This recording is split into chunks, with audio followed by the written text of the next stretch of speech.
Yeah, I think that's kind of the line, right, between the established MLB bullpen guys who I think you're gonna hopefully see most of the year, and those guys who are gonna bounce up and down. Because right now that's only five of our like eight available roster spots if we're going like eight-man bullpen, five-man rotation, like we've seen the Yankees do recently. But you mentioned like Tommy Kahnle is there. He's going to come back some point in the season before June or around June, I would think. You're going to have Lou Trevino back also within, I would say, a month or two. Then you're looking at Domingo Herman and Clark Schmidt, who have starting rotation roles right now, who will also bounce to the bullpen. So I think that's this line after Marinaccio between who's on the MLB team if all goes right, and then it's your call up guys up and down. I think we're looking at three spots for opening day between the likes of Weissert, who we mentioned, Matt Crook, the left-hander Rule 5 guy, Albert Abreu, and then probably Jimmy Cordero, Norwood, Ryan Weber. Probably those last three, all six of those guys competing for those three spots. Important to note, Albert Abreu out of options. Norwood and Weber also would have to be DFA'd if they're sent down. Yeah. You've watched a lot of the spring so far. Who do you think's making that, or who do you want to make that? It I think that Ryan Weber might get one of those spots just because he can simply eat innings. And that's what he did for us last season. He can throw 4 innings and frustrate the hell out of batters. He throws like 88, 87, and just like dudes pound the ball into the ground because they're trying to swing out of their shoes.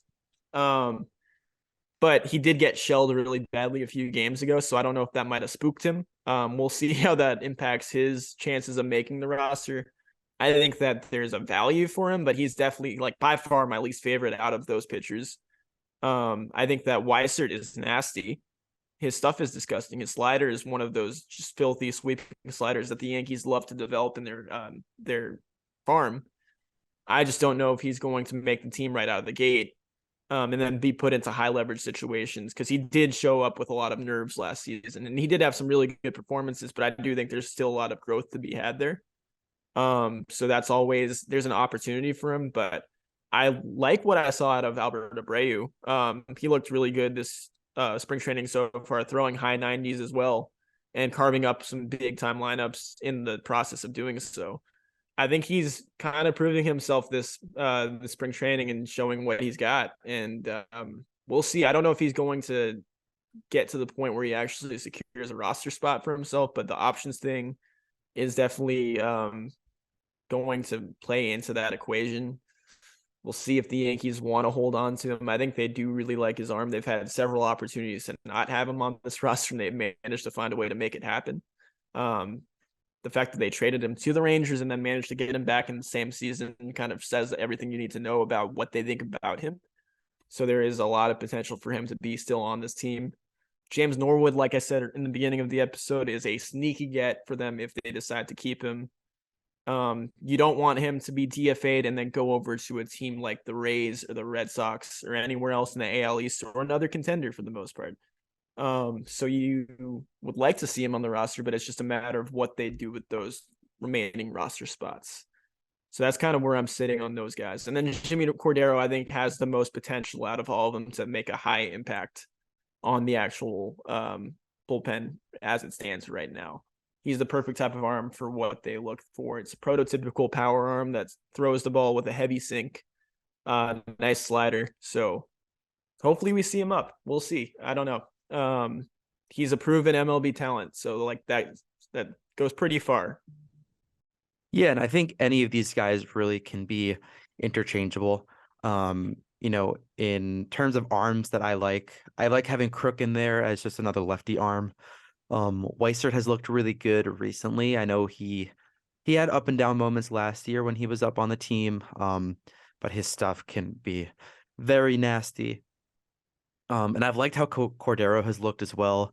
They've been using him a bunch. I think he's earned his place. He has MLB time, and his stats are pretty good in the past few years. I'm not too high on Albert Abreu personally. Maybe it's because we've DFA'd him a bunch, and I know that nobody else wants him because he keeps ending up back with the Yankees. But I don't love his stuff. I think if we have options like Weissert, Cordero, I don't love Ryan Weber, but Norwood has looked good too. So like if that's where we're going, like after a few starter and reliever injuries, we're getting to like our 12, 13 guy, and that's James Norwood, Jimmy Cordero. I could see those guys up on the roster. My three would probably be Weissert, Crook, Cordero. Uh, who would your three be?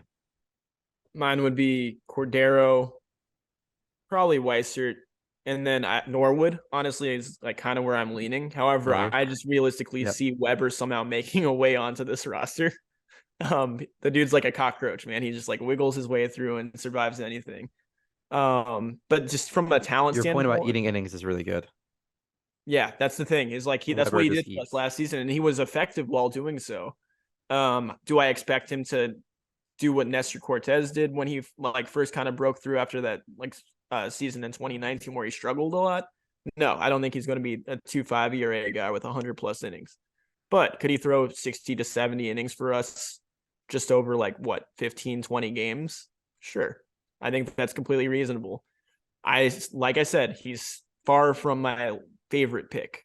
And just the stuff doesn't translate to being like an overpowering arm or someone you're going to be like, oh man, I can't wait to watch this guy. I'm not going to be clamoring over him, but he's going to be effective in eating innings and kind of doing some of the dirty work when there's cleanup sessions and stuff like that. Yeah, I'm with you. And this year, we're not going to see any position players pitching because that's no longer in the cards. So that's just about every relief option I think we'll see this year, barring any trades, um, which is a big if because I think there might be some potential offloading of maybe some infield talent in which that might be relievers coming back or salary dumps or some minor league prospects. So we'll see. I think the bullpen is always in flux. You're going to see guys sometimes during the season that you've never heard of, that you've never seen before. And I get that a lot. And even I go to a bunch of games every year and I see a name warming up in the bullpen. No idea who it is, activated from the roster that day. And that's what the Yankees will do. You know, if pitchers are going up and coming down, you know, they won't have you on the roster just for 3 days. If you come up, you're going to pitch. And if they plan to send you down that day, you're definitely going to pitch. So that's kind of how the Yankees manage it. So you're going to see probably about 16 different arms, maybe 20. And that's kind of just how it goes.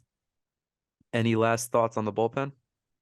The thing is, like, yeah, when you see these new arms pop up, random ones, like, it's not a cause to be either concerned or like scared necessarily because, like, let's be honest, a lot of these kids that are coming up nowadays, like, out of these random, organizations from the Midwest or NL Central, NL East, whatever, they are electric. The younger the arm, typically the better the stuff is nowadays, just because of the tools that they're given at such a young age to develop. So the Yankees, one thing that they are very good at is pumping out these really like low leverage kind of like low financial cost arms and then turning them into something like very special.